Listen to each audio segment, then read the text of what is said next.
రత్నగిరి కోడళ్ళు పార్ట్ 2 మొదటి భాగంలో పంచాయతీ ముగిసిపోతుంది. ఆ తర్వాత ఏం జరిగిందో ఇప్పుడు చూద్దాం. పంచాయతీ ముగిసి ఇంటికి చేరిన తర్వాత రత్నగిరి కోడళ్ల జీవితంలో ఒక నిశ్శబ్ద తుఫాను మొదలైంది. ఊరంతా లక్ష్మీ ధైర్యాన్ని మెచ్చుకుంటుంటే ఇంట్లో మాత్రం సూర్యం చంద్రం తమ భార్యలతో మాటలు తగ్గించేశారు. నమ్మకం దెబ్బతినిందన్న బాధ వారిని లోలోపల దహించివేస్తోంది. లక్ష్మీ సరస్వతి ఇద్దరూ భర్తలకు భోజనాలు వడ్డిస్తున్నా వారు కన్నెత్తి చూడకుండా తిని లేచిపోతున్నారు. గదిలోకి వెళ్లినా మౌనమే రాజ్యమేలుతోంది. ఆ మౌనాన్ని భరించలేక లక్ష్మీ సరస్వతి కన్నీరు మున్నీరవుతున్నారు. ఒకరోజు రాత్రి సమయంలో లక్ష్మి తన భర్త సూర్యం కాళ్ల దగ్గర కూర్చొని ఏడుస్తూ, ఏవండి, ఒక్క మాట మాట్లాడండి. మీరు ఇలా మౌనంగా ఉంటే నేను భరించలేకపోతున్నాను.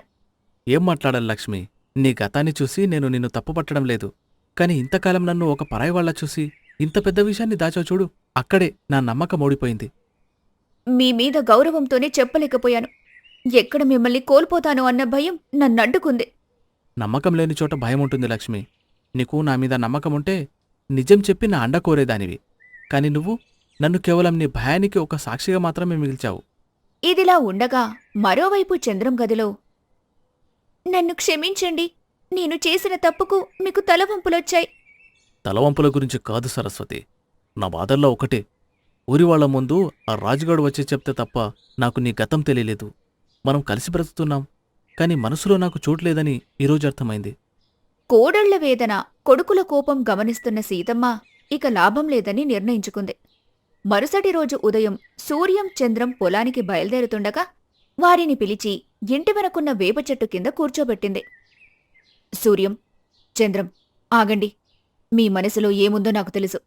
మీ భార్యలు మిమ్మల్ని మోసం చేశారని మీరు కుమిలిపోతున్నారు, అవునా?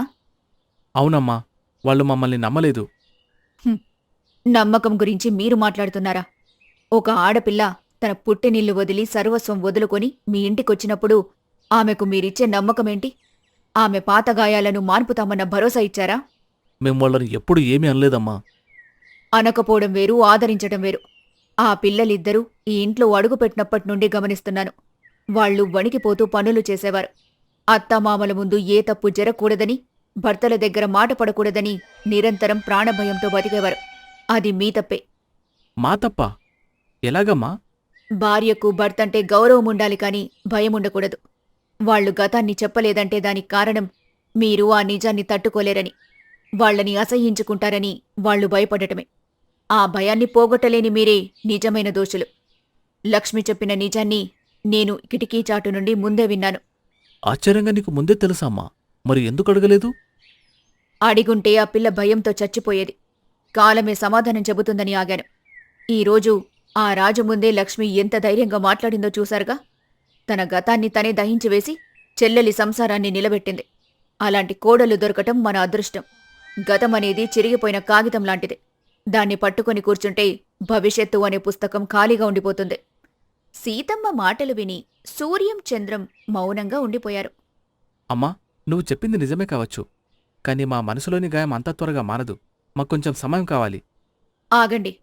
మీకు సహాయం కావాలన్నావు కదా సూర్యం? అయితే నా మాట కూడా ఒక్కటి విని వెళ్ళండి.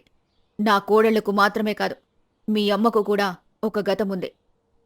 ఆ మాట వినగానే సూర్యం చంద్రం ఒక్కసారిగా ఉలిక్కిపడ్డారు. వెనక్కి తిరిగి విగ్రహాల్లా నిలబడిపోయారు. సూర్యం చంద్రం కళ్లల్లో అంతులేని ఆశ్చర్యం. తమకు తెలిసి తమ అమ్మ పద్ధతికి నిలువుటద్దం, ధర్మానికి మారుపేరు. అలాంటి అమ్మకు గతమేంటి?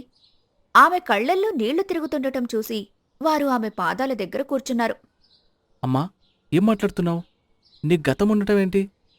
అని ఆశ్చర్యంగా అడిగారు. సీతమ్మ ఆ వేప చెట్టు కింద కూర్చుని శూన్యంలోకి చూస్తూ తన గతాన్ని గుర్తు చేసుకోవటం మొదలుపెట్టింది. ఆమె కళ్ల ముందు 30 ఏళ్ల క్రితం నాటి దృశ్యాలు కదలాడాయి. ఒక పాత పెంకుటిల్లు, వాన కురుస్తోంది. లోపల తాగుబోతు భర్త నరసింహం సీతమ్మను జుట్టు పట్టుకుని కొడుతున్నాడు. ఏమే, గొంతెందుకు పెంచుతున్నావు? ఇంట్లో చిల్లి గవ్వలేదు. తాగడానికి డబ్బులు అడిగితే లేదంటావా? నీ తాలిబొట్టు తీసేయ్. అది అమ్మితే ఈ రాత్రికి మందొస్తుంది. వద్దండి, ఇది సౌభాగ్యానికి గుర్తు. ఇప్పటికే ఇంట్లో ఉన్న సామాన్లన్నీ అమ్మేశారు. ఈ ఒక్కటి వదిలేయండి, లేదంటే నేను బతకలేను. బతకలేవా? అయితే చావు. దేవుడు రాసిన తాలి కంటే నాకీ మందు చుక్కే ముఖ్యం. రా బయటకు రా. నరసింహం సీతమ్మను వర్షంలో రోడ్డు మీదకు ఈడ్చుకొచ్చాడు. అప్పుడే ఆ దారిలో పొలం పనులు చూసుకుని వెళ్తున్న యవ్వనంలో ఉన్న రామయ్య ఇది చూసి ఆగిపోయాడు. ఆపండి. ఒక ఆడదాని మీద చేసుకోవడానికి సిగ్గనిపించడం లేదా? వదిలే ఆమెను. నువ్వెవడవరా మధ్యలో? నా పెళ్ళాం నా ఇష్టం. చంపిన అడిగే హక్కు ఎవరికి లేదు. నరసింహం రామయ్య మీదకు వెళ్లబోయి వర్షానికి జారి పక్కన్నే ఉన్న పాతబావిలో పడిపోయాడు. అది చూసిన సీతమ్మ షాకులో ఉండిపోయింది. ఆ మరుసటి రోజు చూడు సీతమ్మా, నీ భర్త చావడానికి రామయ్య కారణమని ఊరంతా అనుకుంటున్నారు. మగవాడు లేందానివి. ఈ ఊర్లో నీకు చోటులేదు. నిన్ను ఇక్కడ్నుంచి వెలివేస్తున్నాం. నా తప్పేముందయ్యా? ఆయన తాగుబోతై నన్ను చంపబోతే ఈయన కాపాడారు. ఇప్పుడు నన్నెక్కడికి పొమ్మంటారు? అప్పుడు రామయ్య, పెద్దలారా, ఆపండి. ఈమె తప్పులేదు. విధి ఆడిన వింత నాటకంలో ఈమె బలిపశువు అయింది. ఈమెకు గతముండొచ్చు. కాని భవిష్యత్తు నేనిస్తాను. ఈ సీతమ్మ మెడలో నేను తాలి కడతాను. అయ్యా, మీరేం మాట్లాడుతున్నారు? మీకిప్పటికే పెళ్ళైంది కదా. మీ భార్య పోయారని విన్నాను. అవును సీతమ్మ, నా భార్య చనిపోయి నా జీవితం చీకటయ్యింది. నీ భర్త పోయి నీ జీవితం అడవిపాలయ్యింది. రెండు విరిగిన హృదయాలు కలిస్తే ఒక నిండు సంసారం ఎందుకు కాకూడదు? నా గతాన్ని నువ్వు, నీ గతాన్ని నేను స్వీకరిద్దాం. ఈ లోకానికి మనం భార్యాభర్తలం. మన మనసులకు మనం తోడు నీడలం. ఆ తర్వాత అక్కడే అందరి సమక్షంలో సీతమ్మ మెడలో రామయ్య తాళికట్టి భార్యని చేసుకున్నాడు. చూసారా, మీ నాన్న ఆ రోజు నా గతాన్ని అడగలేదు. కేవలం నా బాధను చూశారు. ఆయన గతాన్ని నేను తవ్వలేదు. ఆయన గుణాన్ని చూశాను. అందుకే 30 ఏళ్లుగా ఈ రామయ్య సీతమ్మల గురించి ఊరంతా చెప్పుకుంటున్నారు. అమ్మా, నాన్న ఇంత గొప్పవాడని మాకు తెలీదు. ఆయన రక్తమే పంచుకుపుట్టి మేం మాత్రం ఇంత చిన్న మనసుతో ఆలోచించాం. మమ్మల్ని క్షమించమ్మా. ఒక ఆడదని గతం కంటే గమ్యం ముఖ్యమని ఈ రోజు నువ్వు మా కళ్ళు తెరిపించావు అని అంటారు. అత్తగారు తన గతాన్ని చెబుతున్నప్పుడు చాటుగా నిలబడి ఆ మాటలన్నీ విన్న లక్ష్మీ సరస్వతుల కళ్లల్లో నీళ్లాగలేదు. సూర్యం చంద్రం లోపలికి వెళ్లిన తర్వాత ఇద్దరు కోడళ్ళు వణుకుతున్న అడుగులతో అత్తగారి దగ్గరకొచ్చారు. అత్తగారి కాళ్లమీద పడి వెక్కి వెక్కి ఏడవటం మొదలుపెట్టారు. అత్తయ్యగారు, మమ్మల్ని క్షమించండి. మా వల్ల ఈ ఇంట్లో ఎన్ని గొడవలు జరిగాయి. మీ అంత గొప్ప మనసున్న మనుషుల మధ్య ఉండి కూడా మేము అనుమానంతో భయంతో నిజాన్ని దాచాం.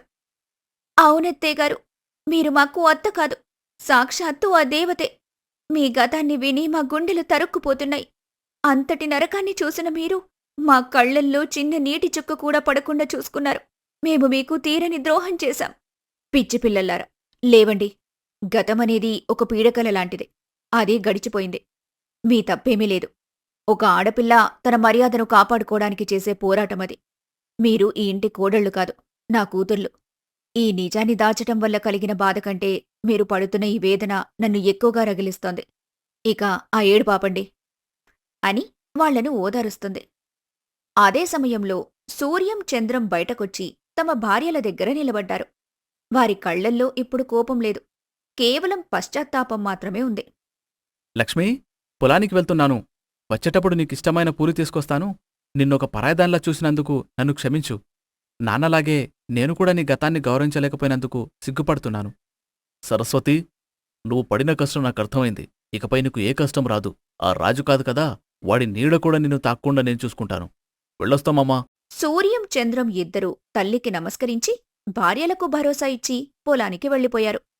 అందరూ వెళ్ళిపోయిన తర్వాత వంటింట్లో లక్ష్మి పనిచేసుకుంటూ ఉండగా సరస్వతి మెల్లగా లోపలికొచ్చింది. ఆమె కళ్లల్లో ఒక విధమైన అపరాధభావం కనిపిస్తోంది. లక్ష్మి దగ్గరికి వెళ్లి ఆమె చేతులు పట్టుకుంది. అక్కా, నీతో ఒక మాట చెప్పాలి. నిజానికి నీ గతం నాకు తెలిసినప్పుడు నీమీద జాలిపడాల్సింది పోయి స్వార్థంతో ఆలోచించాను. నీ రహస్యం నా దగ్గరుంది కదా అని నిన్ను భయపెట్టి పనులన్నీ నీ చేతే చేయించాను. నన్ను క్షమించక్కా. సర్లే సరస్వతి, అవన్నీ ఎందుకిప్పుడు? మనం ఒకే గుడి పక్షులం. లేదక్కా, రచ్చబండ దగ్గర నువ్వు మాట్లాడిన మాటలు నా కళ్ళు తెరిపించాయి. నన్ను నువ్వు సొంత చెల్లిలాగా భావించి ఈ చెల్లి కోసం ప్రాణాలకు తెగించి పోరాడావు. ఆ రాజుగాడికి నువ్వు చెప్పిన సమాధానం విన్నాక నీ కాలిగోటికి కూడా నేను సరిపోనని అర్థమైంది. నువ్వు నాకు తోటికోడలివి మాత్రమే కాదక్కా, నా పాలిట దైవానివి. ఈ రోజు నుంచి నీ జీవితంలో నా నుంచి ఎలాంటి పొరపాటు జరగదు. నిన్ను నా కంటికి రెప్పలా చూసుకుంటాను అంటూ సరస్వతి లక్ష్మిని కౌగిలించుకుంది. ఇద్దరూ ఒక్కటై ఆనందంగా నవ్వుకున్నారు. దూరం నుండి ఈ దృశ్యాన్ని చూస్తున్న సీతమ్మ మనసు నిండిపోయింది.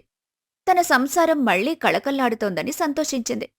రత్నగిరి గ్రామంలో రత్నగిరి కోడళ్ళు అంటే కేవలం ఇంటి కోడళ్ళు మాత్రమే కాదు, అనురాగానికి, ధైర్యానికి మారుపేర్లు అని ఊరంతా చెప్పుకోసాగారు. చిమ్మచీకటిలాంటి గతం తర్వాత వారి జీవితాల్లో సుఖసంతోషాల వెలుగులు విరిశాయి.